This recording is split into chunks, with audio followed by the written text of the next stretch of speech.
नमस्कार दोस्तों, exam station channel पर आप सभी का स्वागत करता हूं। होप है आप सब अच्छे होंगे और अपने एग्ज़ाम की तैयारी जो है वो अच्छे तरीके से कर रहे हैं। हमारे जो पहली हमने वीडियोस डाली हैं उनको आप देख रहे हैं, लाइक्स कर रहे हैं, उसके लिए आपका बहुत-बहुत धन्यवाद। और जो नए आए हैं चैनल पर, उनका भी बहुत-बहुत धन्यवाद। हमने पिछली सीरीज़ में पर्सनैलिटीज़ की हैं, फ्रीडम मूवमेंट्स किया है, चैंपियनशिप हमने कर ली है, स्पोर्ट्स से रिलेटेड हम विनर्स कर लिए हैं और टर्म्स भी किए हैं स्पोर्ट्स की। तो आज हम अपनी इस कड़ी में एक नई कड़ी जोड़ने वाले हैं जिसका नाम है कॉमन नेम्स। ठीक है, तो शुरुआत कर रहा हूँ। स्क्रीन पर आपके पहला क्वेश्चन शो हो गया। बताइए, निम्नलिखित ऐतिहासिक हस्तियों में से किसे लोकप्रिय रूप से grand old man of India कहा के नाम से जाना जाता है? Grand old man of India, बताइए। आंसर आप दी आंसर आप बोलिए आप। हाँ जी हाँ, ऑप्शन बोलिए। ए है या बी है या सी है या डी है? घबराइए मत, गलत हो जाएगा तो कोई बात नहीं। ठीक है जी, उसका सही बताने के लिए तो हम बैठे ही हैं। तो आप नंबर भी काउंट करते रहिए कि आपके अंत में कितने नंबर बने हैं। तो वीडियो के एंड में हमें कमेंट सेक्शन में बता सकते हैं कि आपके कितने नंबर बने। तो पहले का जो सही जवाब है क्वेश्चन का वो है Dadabhai Naoroji, option B. Grand old man of India Dadabhai Naoroji को कहा जाता है। दादा भाई नौरोजी कौन थे? भारत के एक महान जो थे इकोनॉमिक्स अर्थशास्त्री थे और फ्रीडम फाइटर थे। उन्होंने अपनी प्रसिद्ध पुस्तक लिखी है पॉवर्टी। ठीक है जी, उनकी प्रसिद्ध पुस्तक का नाम है पॉवर्टी है and un British rule in India. Poverty and un British rule in India, इनकी एक महत्वपूर्ण किताब है जी। नेक्स्ट क्वेश्चन लेते हैं। हरियाणा का कौन सा शहर अपने वैश्विक कपड़ा उत्पादन के कारण बुनकारों का शहर के रूप में प्रसिद्ध है जी? City of viewers. ठीक है जी, हरियाणा का कौन सा शहर है जो सिटी ऑफ वीवर्स, बुनकरों के शहर के नाम से प्रसिद्ध है जी? तो बताइए उनका नाम। तो हाँ जी हाँ, ऑप्शन जी हाँ आपकी सही है, ऑप्शन ए पानीपत। ठीक है जी, हरियाणा का जो पानीपत शहर है अपने बेहतरीन हैंडलूम, दरिया और कंबलों के वैश्विक उत्पादन के लिए पूरी दुनिया में मशहूर है। भारतीय सेना के लिए अधिकांश कंबलों की आपूर्ति पानीपत से ही होती है। ठीक है जी, इसे टेक्सटाइल सिटी भी कहा जाता है और बुनकरों का शहर भी कहा जाता है। महान स्वतंत्रता सेनानी खान अब्दुल गफ्फार खान को व्यापक रूप से निम्नलिखित में से किस उपनाम से जाना जाता है? अब्दुल गफ्फार खान जी को किस उनका निकनेम है या उपनाम है? बताइए। तो उनका जो निकनेम है या उपनाम है वो है फ्रंटियर गांधी। ठीक है जी, फ्रंटियर गांधी के नाम से उन्हें उपनाम से भी जाना जाता है। ये महात्मा गांधी के विचारों और अहिंसा का प्रसार करने के कारण जो है खान अब्दुल गफ्फार खान को फ्रंटियर गांधी और बादशाह खान भी कहा जाता है। ठीक है जी, नेक्स्ट क्वेश्चन। हरियाणा के किस प्रसिद्ध शख्सियत को भारतीय राजनीति में आदरपूर्वक ताऊ और जननायक नाम से जाना जाता है? हरियाणा की शख्सियत है जी, आदरपूर्वक रिस्पेक्टफुली उन्हें ताऊ कहा जाता है और जननायक भी कहा जाता है। तो उनका नाम क्या है जी? तो उनका नाम है चौधरी, हाँ जी हाँ, देवीलाल जी। ठीक है, चौधरी देवीलाल हरियाणा के एक बहुत महान नेता रहे हैं, स्वतंत्रता सेनानी और भारत के पूर्व उप प्रधानमंत्री 1989 से 91 तक। किसानों और बुजुर्गों के लिए चलाई गई लोक कल्याणकारी योजनाओं जैसे बुढ़ापा पेंशन जो मिलती है, उनके कारण हरियाणा के लोग इन्हें प्यार से जो कहते हैं ताऊ और जननायक कहकर बुलाते हैं। कौन सा भारतीय शहर अंतरराष्ट्रीय स्तर पर द पिंक सिटी, गुलाबी नगरी के उपनाम से प्रसिद्ध है? द पिंक सिटी किसे कहते हैं? पिंक सिटी कहते हैं जी, हाँ जी हाँ आपकी आंसर बिल्कुल सही है जी, जयपुर। राजस्थान में है जी, राजस्थान की राजधानी है ये जयपुर। पिंक सिटी कहा जाता है। 1876 में साल प्रिंस ऑफ वेल्स, ठीक है, प्रिंस ऑफ वेल्स के स्वागत के लिए वहां के राजा महाराजा राम सिंह ने पूरे शहर को गुलाबी रंग का रंगवा दिया था। तो जो इनकी मेहमानबाजी का ये प्रतीक माना जाता है। निम्नलिखित में से किसे व्यापक रूप से nightingale of India, nightingale of India, nightingale of India यानी कि भारत की कोकिला के रूप में जाना जाता है? ठीक है जी, नाइटगेल ऑफ इंडिया कौन है? लता मंगेशकर, सरोजिनी नायडू, एम.एस. सुब्रलक्ष्मी और या आशा भोसले। तो सही जवाब है सरोजिनी नायडू जी।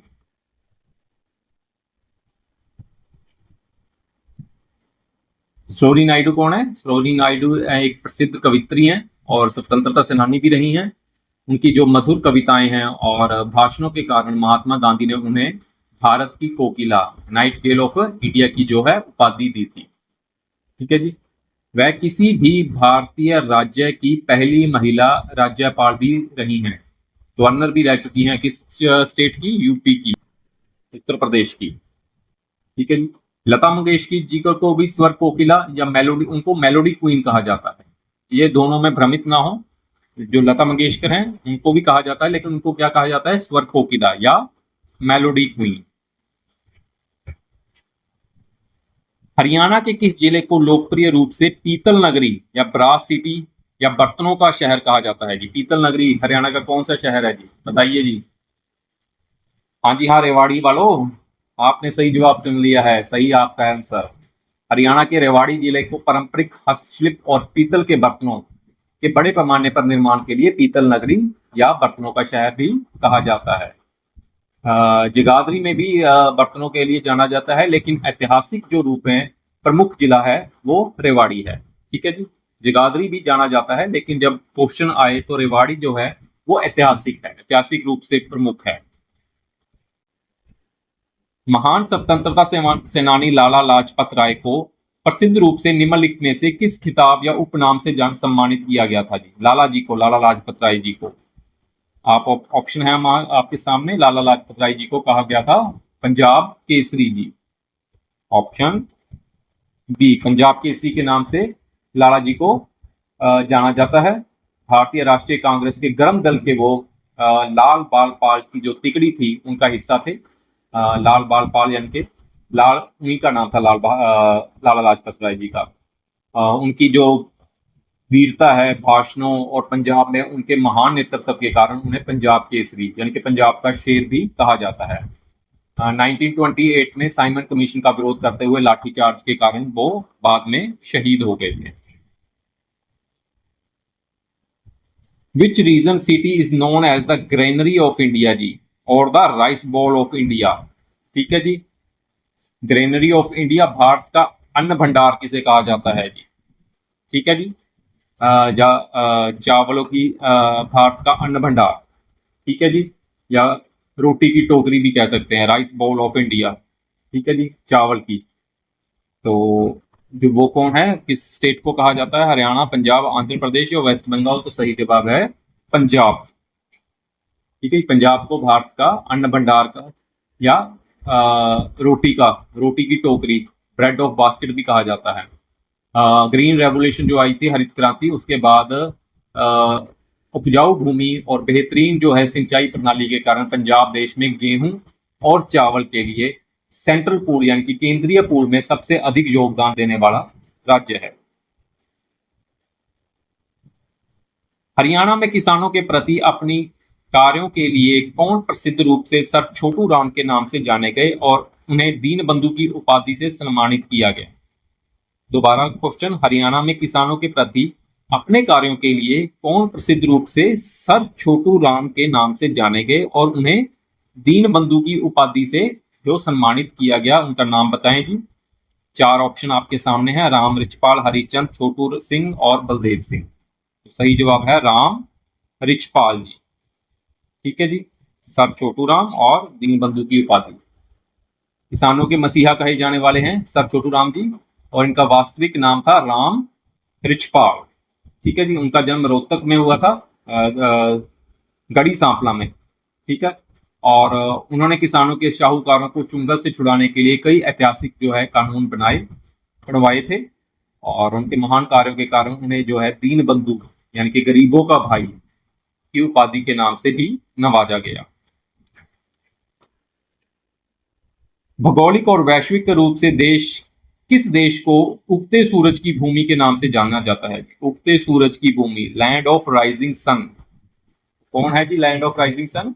वो है जी जापान। जापान जो है सही जवाब है इसका। भौगोलिक स्थिति अगर देखी जाए तो उसके अनुसार जापान जो है प्रशांत महासागर के पूरब में स्थित है। दुनिया के जो मानचित्र पर सबसे पूरब में होने के कारण ऐसा माना जाता है कि सूर्य की पहली किरणें जो हैं सबसे पहले जापान की धरती को टच करती हैं। और जापानी भाषा में देश का नाम क्या है? निहोन या निप्पॉन है, जिसका अर्थ है सूर्य का स्रोत।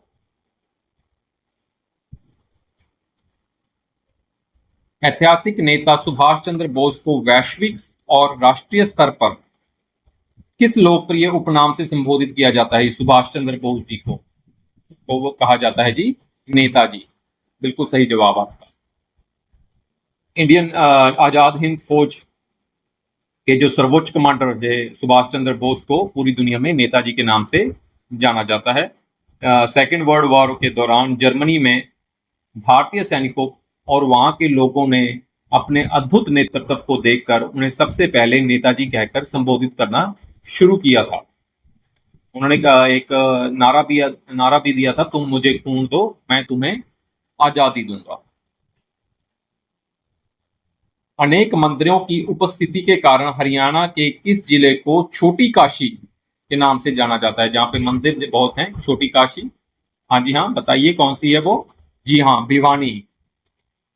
ठीक है जी, हरियाणा के भिवानी जिले में अत्यंत जो है प्राचीन और असंख्यक मंदिर हैं, उनकी मौजूदगी के कारण इसे छोटी काशी कहा जाता है। इसके अलावा मैं एक बात और बता देता हूँ, अगर क्वेश्चन में नवग्रह कुंडों के कारण छोटी काशी पूछा जाए, नवग्रह कुंडों के कारण छोटी काशी पूछा जाए तो उसका उत्तर होगा कैथल।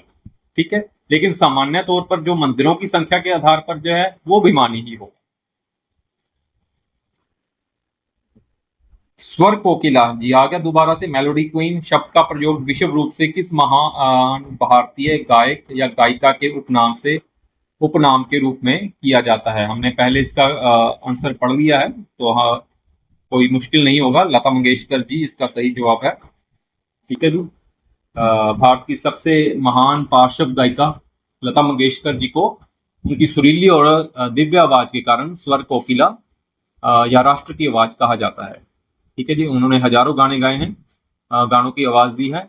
साल 2001 में उन्होंने भारत का जो सर्वोच्च सम्मान है भारत रत्न उनसे निवाजा गया था 2001 में भारत रत्न से। कौन सी भारतीय नदी अपनी बार बार आने वाली विनाशकारी बाढ़ के कारण बिहार का शोक के नाम से विख्यात है? बिहार का शोक या क्या है, सौरव बिहार कौन है? तो वो है जी कोसी नदी। ठीक है जी, कोसी नदी जो है तिब्बत और नेपाल के पहाड़ों से बहकर बिहार के मैदानी इलाकों में आती है और यह नदी अपना रास्ता बदलने के लिए बहुत मशहूर है, जिसके कारण हर साल मानसून में बिहार में भयंकर जो है बाढ़ आती है और जान माल का भारी जो है नुकसान होता है, इसलिए इसे बिहार का शोक भी कहा जाता है, कोसी नदी को। भारत के राजनीतिक एकीकरण में उनकी मौलिक भूमिका के लिए किसे भारत का लौह पुरुष या आयरन मैन ऑफ इंडिया कहा जाता है? भारत का लौह पुरुष। हाँ जी हाँ, आपका जवाब बिल्कुल सही है, सरदार वल्लभ भाई पटेल सही आंसर। भारत की आजादी के समय जो है 560 से 6 छोटी बड़ी रियासतें थी। ठीक है जी, प्रिंसली स्टेट्स थी, तो इसमें बटा हुआ था भारत। सरदार पटेल ने अपनी दृढ़ इच्छा शक्ति, कुशल कूटनीति और मजबूत इरादों से इन सभी रियासतों को भारत संघ में विलय करवाया। इसे अखंड भारत के निर्माण के ऐतिहासिक योगदान के कारण उन्हें लौह पुरुष और भारत का बिस्मार्क भी कहा जाता है।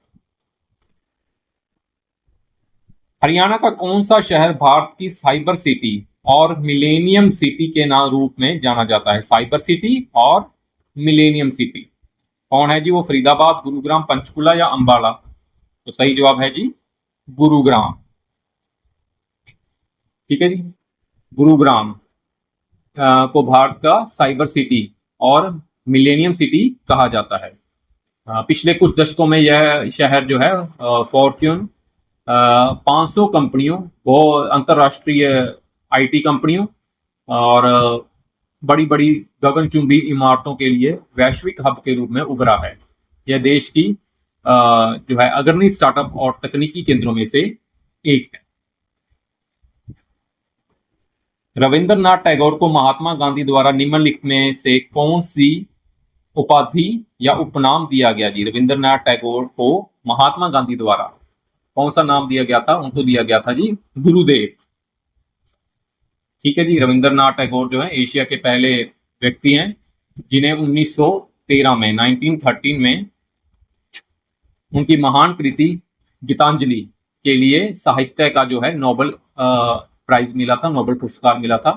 उनके असाधारण ज्ञान, साहित्यिक और दार्शनिक योगदान से प्रभावित होकर महात्मा गांधी ने उन्हें गुरुदेव की उपाधि दी थी। बदले में टैगोर जी ने ही मोहनदास करमचंद गांधी जी को पहले महात्मा कहा था। ठीक है जी। इन्होंने महात्मा कहा था गांधी जी को, तो गांधी जी ने इन्हें गुरुदेव कहा था। पंजाब हरियाणा सीमा क्षेत्र के किस शहर को प्रसिद्ध रूप से साइंस सिटी या वैज्ञानिक उपकरणों का शहर कहा जाता है जी?